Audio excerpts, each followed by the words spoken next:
Conor Daly back in the Freak Nation, IndyCar Series pilot here at the Lucas Oil Studios. And we thought with Fox buying a third, allegedly, of Penske Entertainment, which of course involves Indianapolis Motor Speedway and the IndyCar Series, there are only a few drivers that we have our go-tos that we believe will tell it like it is. And Conor Daly's one of those guys. And Conor, before we get into that, we haven't talked to you after the Indy 500 banquet, and the legs of you peeing in your fire suit and in the car still resonates, man, because I'll punch your name up, and that's the first thing that it won't be results at a racetrack or Conor Daly said this about a it's Conor Daly peeing in his fire suit.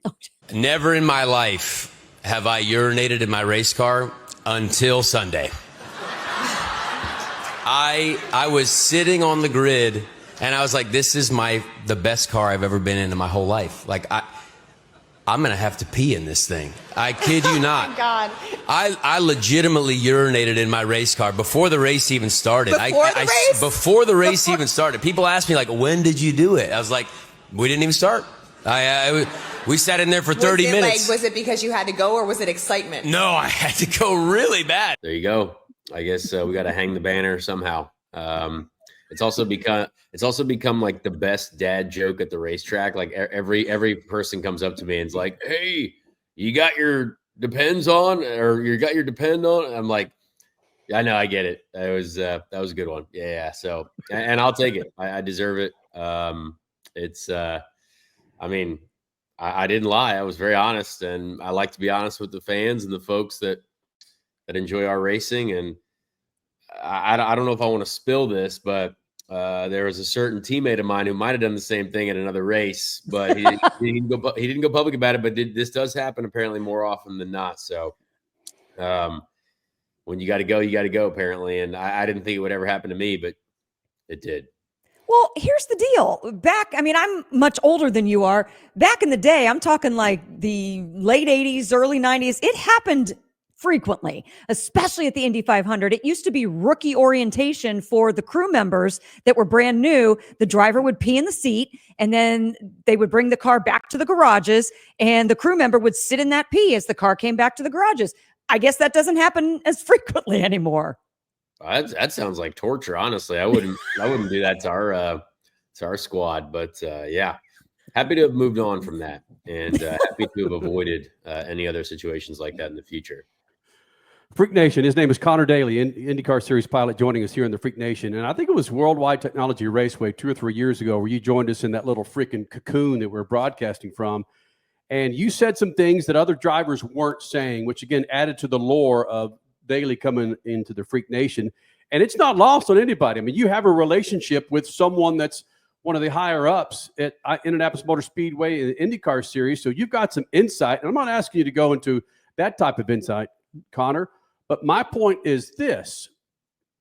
With a personality like yours and a person like Alexander Rossi that no one sees unless they roll in the Freak Nation or some other podcast, have the balls to go deep.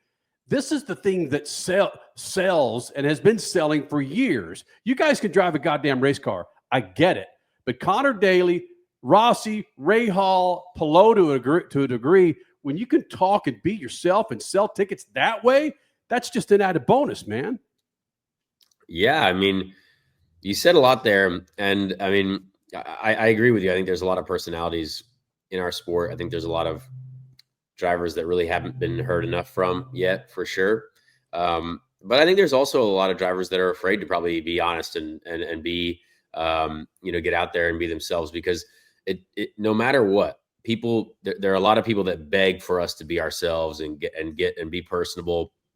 And no matter what, though, there's always flack for when that does happen, because maybe people don't like the fact that our emotion and the way we feel is the way we feel. You know what I mean? So it's kind of it's a weird line to walk, because you want to be emotional, you want to be honest, but it's also sometimes it's hard to read some of the flack for that, or some of the comments that come for that. So it's kind of one way or the other. You got to be okay with receiving some of the comments that that you might get if you are honest, and if you do speak your mind, and if you do just be personable and be your own personality, whether that's kind of a little bit out there and you might be honest about some of the incidents that happen on track, but you got to do that. I think it's important for the series, and we have a really unique series that the fans have so much access to us, so much access to us, and that's kind of a blessing and a curse, right? Like you can get right up to the driver and be like, "Hey, what did you think about that other driver?" You know what I mean? And maybe they'll give you a real opinion. I don't know, maybe not.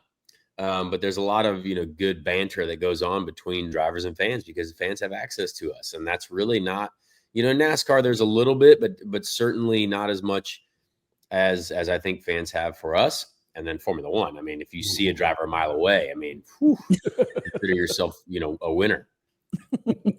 Conor Daly joining the Freaks on a Sunday night, Monday afternoon on the Racer Network. And Conor, before we really dive into this Fox 1/3 purchase of Penske Entertainment, is there a way potentially that Fox could be your ally through this purchase in which they say, hey, fan banter aside, try to put that aside as much as possible. We will support you. We will support you in being yourself so that you can feel more comfortable to let your emotions air organically. Well, I think the proof is in what we see, like when it comes to advertisement or when it comes to placement of our faces on, the one of the most common things that I've seen recently is a lot of fans, we're at gas stations a lot, apparently. Like there's a lot of Fox advertisements for us on those little gas station televisions. Meanwhile, look at your hat. I'll take it. Bang, AM, PM, right here. Go to your most local Arco station. I mean, it's something that in my era I haven't seen that before, and that's very simple, right? It's very simple. Who knows how many people pay attention to the gas station televisions, right? But it's not no one, and so that's part of it. But I think it becomes more mainstream advertising, and now that they have they've got skin in the game, right? Like they want to be the Liberty of we want IndyCar to become as big as it can be, right? You don't want to say as big as someone else. You just want to be as big as you can be and keep resetting that goal, right? So smart business folk don't want to lose money. They want to make money. Making money is cool, apparently. I don't know what that's like, but I've heard it's awesome. So if you're invested in this series at the level that you are, right, you want to see it succeed. So it makes me very excited to actually kind of explore a new potential of advertising for us. Not necessarily just advertising, right? We've got to be just in mainstream sports. You've got to be in mainstream everything. You've got to be part of the conversation, no matter what that conversation is, right? Instead of when you say you're a race car driver, the common folk answer shouldn't be, oh, is it NASCAR or Formula One? No, it's got to be no. Is it IndyCar? Like you got to be in that question. You know what I mean? Because that's the most common thing that people ask is like, if you say race car driver, it's like, well, are you a NASCAR driver? No. Well, Formula One? No. So you got to be, we got to be in that kind of mainstream conversation when it comes to motorsport a little bit more. And I think when I looked at it, and I didn't know anything about this. People think I might know something. My stepdad, Doug Bowles, he called me 5 minutes before I saw it on Twitter. So I was like, oh, well, that's cool. I had no idea because that's how, like, he's a smart guy. It's not like we're out here talking shop. Doug's much smarter than I am. So yeah, it was very cool to see. And I think this is hugely positive for our sport overall. You just touched on the advertising aspect of it and potential massive increase in driver personalities and awareness out there that Fox can bring to the table. But where do you also see Fox taking this with their 1/3 purchase of your sport? I mean, if I knew the exact right answer to that, I'd probably be making more money than I am currently. But I think there's a combination of things. Like, first of all, I hope I can continue to stay in the sport long enough to where I continue to see these types of things, because it does feel like we're on the precipice of something great here. And there's a lot of chatter of the new car for sure, new manufacturers. I think the hardcore race fans that's something that they worry about and that we worry about. But realistically, the common fan who just might turn it on, on the weekend, which we need to, we need to go after, right? We need to go after the folks that are, on a Sunday or whatever it is. Hey, you know what? I'm going to make sure I turn the IndyCar race on, or at least record it, because that's probably going to be sweet to watch. They might not exactly care about the Chevy and Honda manufacturer championship battle. They might not actually care where the heck the chassis was made. As long as there's cars going side by side, going wheel to wheel, banging wheels, that's sweet. And they're going fast and it sounds cool. Well, that's awesome. For me, that's great. I think that's fantastic. Now, again, I watch every form of racing, and obviously I know all the manufacturers, and you got to have the manufacturer support to really fuel racing. So I don't know exactly what the next step is when it comes to a car sack. That's not going to be my department. But I think even with the racing that we've got now and the cars that we've got now, I think there's so much we can do. I want to see more on YouTube, honestly. I think YouTube for me is king right now. I think seeing more live streams on YouTube, whether it's sessions, whether it's testing, whether it's just more YouTube content. I think that's just YouTube ads. I think just ads on YouTube. The only thing that I watch, I watch TV because I love just like sports and television, stuff like that. But other than that, the only app that comes up on my Apple TV is YouTube. And I would love, and you know what ads I see a lot? Formula One ads, whether it's a sponsor of a Formula One team. I see a Lando Norris commercial every 5 minutes for he's selling me a piece of luggage or something.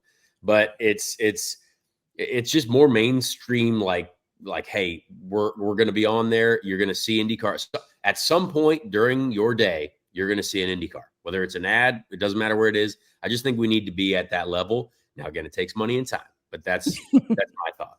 Well, okay, back in the day, I hate to keep doing that, but I'm trying to make comparisons from when IndyCar was the #1 motorsport in the US. So back again, 80s, 90s, there were full page ads that were taken out in the USA Today. I'm not saying that we need to do newspapers, but I'm saying things like that. That was by a Honda, by a Mercedes, by you name it. FedEx was doing things at the time. So can Fox, combined with IndyCar, begin now to put pressure on sponsors to say, hey guys, we need you. If you're going to sign up to be a sponsor of a race car, we need you to do more mainstream advertising?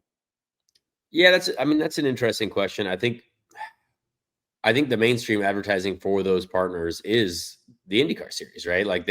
I think there's so many advertising routes you can go nowadays. I mean, goodness gracious, think of how many sports and how many influencers and how many different things a company could put money into. And, if we're getting them to spend money on the race car, I think it actually becomes more on like maybe the team and the driver to help utilize that partnership. But I think with Fox themselves, I mean, now that Fox has made that investment, maybe that promoting the partners inside of the sport is part of this whole thing, right? Maybe just because we have this, avenue for partners and people involved in the sport to just take advantage of this Fox thing. I think that's great. But yeah, I mean, we saw this year, I mean, Honda's on cars. You got Fox on an IndyCar with Marcus Ericsson at Mid-Ohio. Yes. I thought that was great. I don't hate that at all. I love seeing a factory supported car. The fact that Honda had two different liveries. Now I'm a Chevy guy, obviously, all the way, but I respected the fact that, hey, look,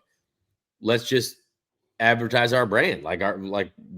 This is our manufacturer. So I actually thought that was a positive thing. I thought that was kind of cool. So I hope we see more of that, but realistically, just this deal in general, hopefully makes the business side of this sport way more entertaining for folks that are not involved yet. His name, Conor Daly, IndyCar Series pilot, joining us here in the Lucas Oil Studios. And we're celebrating our 25 years of SpeedFreaks, Conor, this year. Wow. Yeah, how about that? And of those 25 years of us doing this, again, the girl to your left, Crash Gladys, she is the IndyCar bitch. I mean, I'll put her up against anyone when it comes to open wheel, specifically IndyCar. And she could back me up on this. The ownership, team owners of IndyCar, CART, Champ Car, I don't recall any African-American owners, co-owners, part-time owners, anyone like that. The only African-American driver that comes to mind that ran in IndyCar, not the feeder series, is Willie T. Ribbs.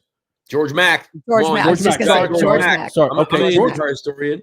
Also, Kenny Sweetness was a co-owner. His real name is escaping me, with Dale Coyne for Chicago Bears running back. Oh yeah, Walter Payton, right? Walter Payton. Absolutely. Yep.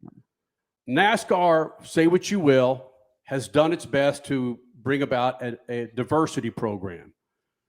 NHRA is the most diverse motorsports on the planet when it comes to people of color. But if I look at the grid with IndyCar, if I look who's still running the GDAM series and the ownership, I see no African-American representation. I see Miles Rowe in the next series, who's a badass, and I think has a whole hell of a lot of potential. But a guy at your age that understands the importance of just having everybody involved, how does IndyCar get over that and welcome in the African-American community? The diversity of other countries, I get. But how does IndyCar welcome in the African-American community, Black community, into IndyCar? I mean, I think it's a great question, a fair question. But I mean, you've got Miles Rowe right now, who I actually had on my podcast recently. Great dude, honestly. And and I think he's got a chance to do, exactly that. I mean, he's winning. He's truly performing at a high level. So that's awesome. But I mean, honestly, from where I started, I think if you actually go into the paddock and you actually go and interact with so many different people, I mean, the level of diversity in this paddock has gone up like tenfold, I feel like. Yes, it has. And I mean, that's something that I guess, like, it's obviously a big, topic overall in no matter what sport you're in. But I mean, I think there's a lot of incredible people that are working in our paddock that are from all kinds of different places and all different worlds. So, I don't know what the exact answer is, honestly. If I did, I certainly would put it out there. But I mean, I feel like the feeder system and the ladder system is working, for Miles Rowe. I mean, the guy's been a winner and he's going through the ladder of IndyCar. Right. But yeah, at the end of the day, I wish I had the right answer for you, because again, I've always thought that our sport is for everyone. I've raced against incredible female drivers. I've raced against all kinds of different people. So like, I guess I've never thought of it as something that's like only for a certain group, because I've got to compete and be teammates. Like Simona Di Silvestro was my teammate. I thought she was extremely talented. I was like, oh, this is a race car driver, right? I didn't see it as anything else. So I guess I've always thought that, it's a sport that hopefully is accessible by the most, the most talented and the most driven people to make it happen. You brought up Simona. Katherine Legge's a great example, man. The run that to finish 17th at IMS last weekend ahead of dudes running for a championship is so badass. And you've run against Katherine Legge. And if you could share with the Freak Nation what a damn good driver she is. And really, if she was running in a freaking Gibbs stock car, how much better she would be doing, Conor Daly? Well, the funny thing is I was actually texting her all weekend last weekend, because I did the Xfinity race last year there at IMS. So I was trying to give her some tips on qualifying that Xfinity car. And yeah, I think I watched the last onboard. There was a great onboard clip of her like final restart or whatever. And it was great. I mean, going up against, the Van Gisbergens of Cup, side by side with Chase Briscoe, who's on the pole there. Catherine's done a great job. And I got to be teammates with Katherine briefly last year, just one race at Iowa where I showed up to substitute for Jack Harvey. But yeah, I mean, Katherine is very fast. I think what she's doing in NASCAR is really, really hard, because I've tried to do it. Like I've showed up to do a couple Cup races in not the best equipment, the Xfinity stuff as well, the truck stuff. It's such a different world, and I cannot even explain. It's extremely difficult. So I think you could even ask Kyle Larson. I think people going from open wheel racing like on the IndyCar side to the NASCAR side is way harder than going from the NASCAR side to the IndyCar side on the ovals, because we got a ton of grip and a ton of downforce, and that's your friend. So it's impressive to see what she's done, honestly. And, kudos to her for going through all. I mean, she got a lot of flack at the beginning and just, right.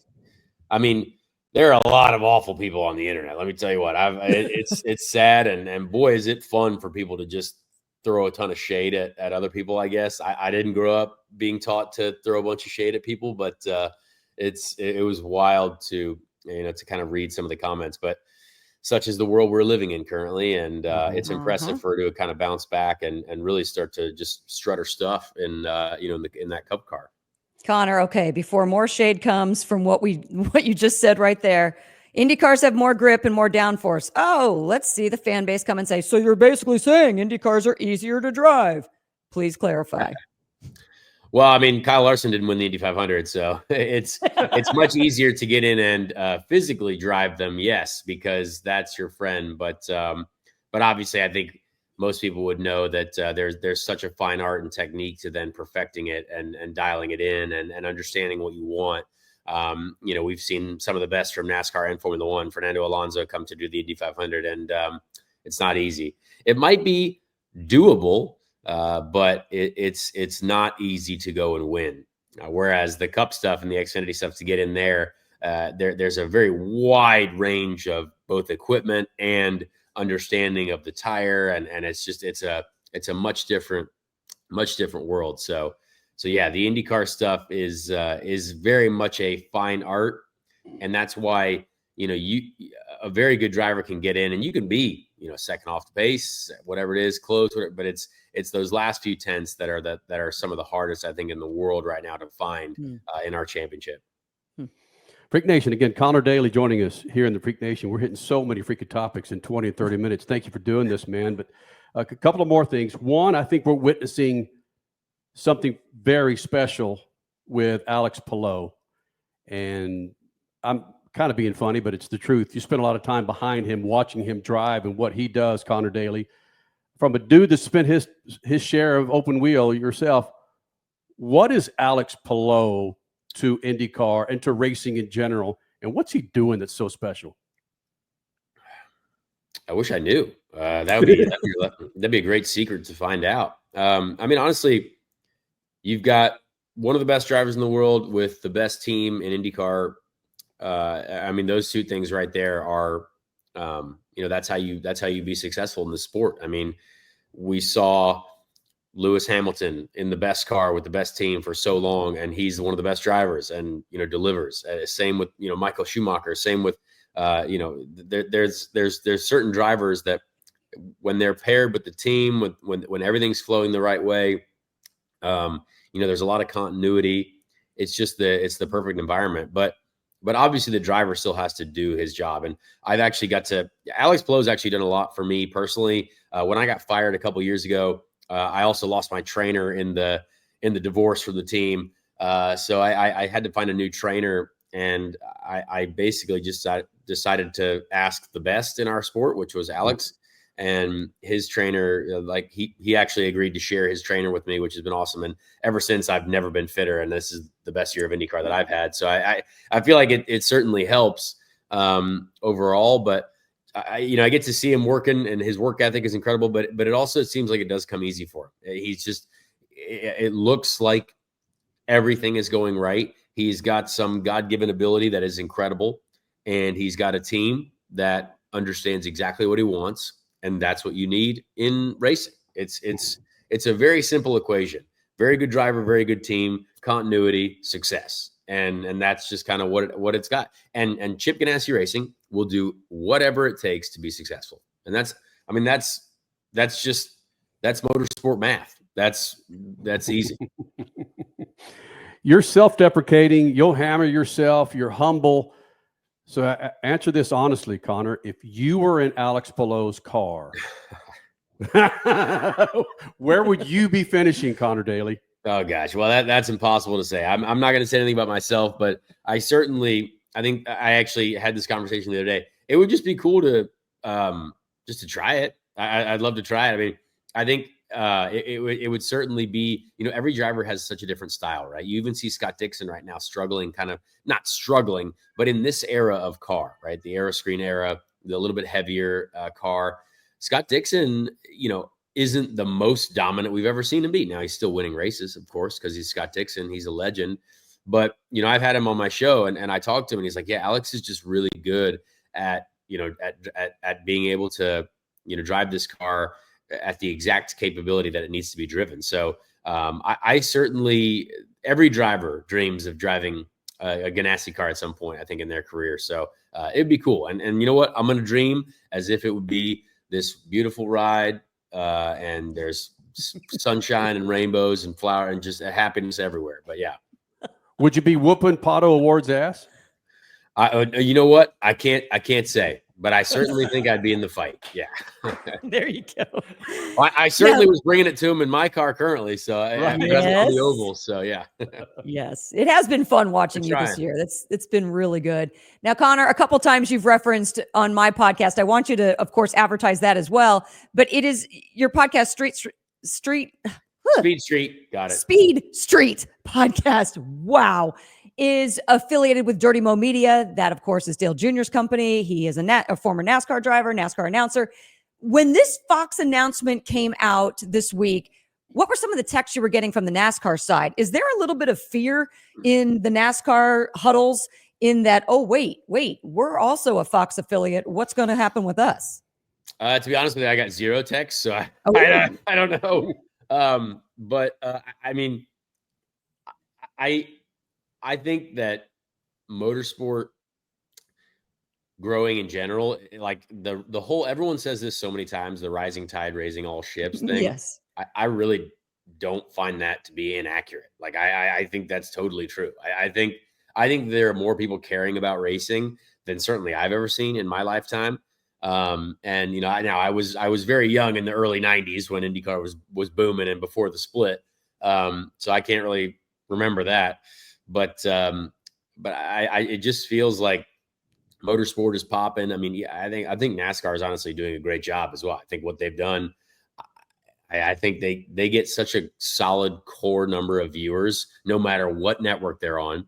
Mm-hmm. They get a ton of viewers, whether it's Cup or Xfinity and trucks. I mean, it's such an impressive model that they've got, and you got to respect that, honestly. And mm-hmm. I think what Fox is doing here, I truly believe that IndyCar is without a doubt the most underutilized, the most underappreciated asset right now in the sporting landscape. And I think Fox sees that. Like I talked to Michael Shanks like before the season started at our like content day. Great guy, loves IndyCar, thinks, from what he sees that there's so much here. And that, I think, is what is exciting about it, is because I completely agree. I think with what we've got, the product, the actual product of the racing, the drivers, the teams, I just think there's so much that can be done, and it just makes me excited. Do you hear him, NHRA fans? Do you hear him, NASCAR fans? This is going to be good for everybody involved. I completely agree with you there. Yes. But I'm not a liar.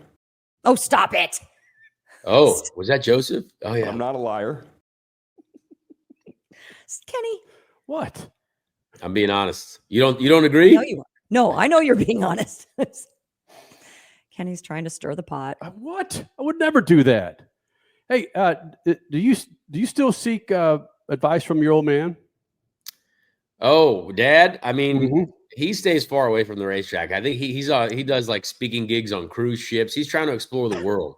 He's at the stage of life where he's realized that he's traveled all over the world his whole life, but he never actually got to see any of it.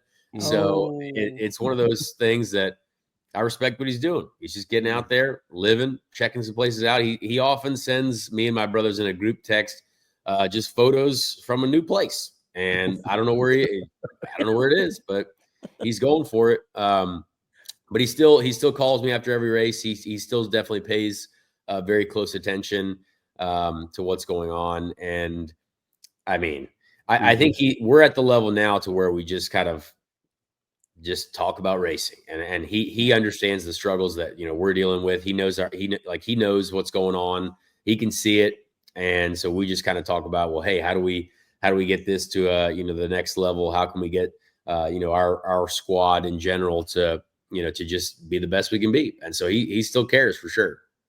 real quick, because I know we got to let you go. Can you imitate your dad's voice? Because that's what I remember the most from Derek Daly is morning shows in Indianapolis when I was a kid in the 90s. And just, oh, that voice was just so, so perfect.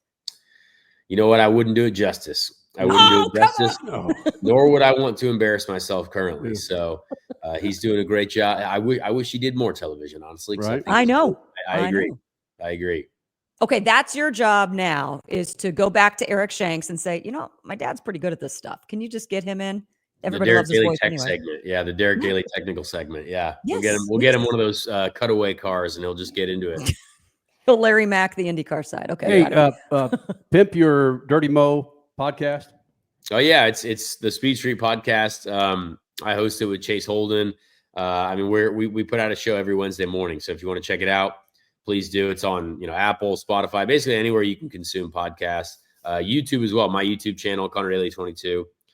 Give it a subscription. Check it out. You got the video version. You can see my ugly face on there every week if you want. Or you can listen to us in your ears. So it's a lot of fun. And we appreciate Dale Jr. obviously for having faith in us. Everyone over at Dirty Mo is actually really cool and they put out a lot of great products.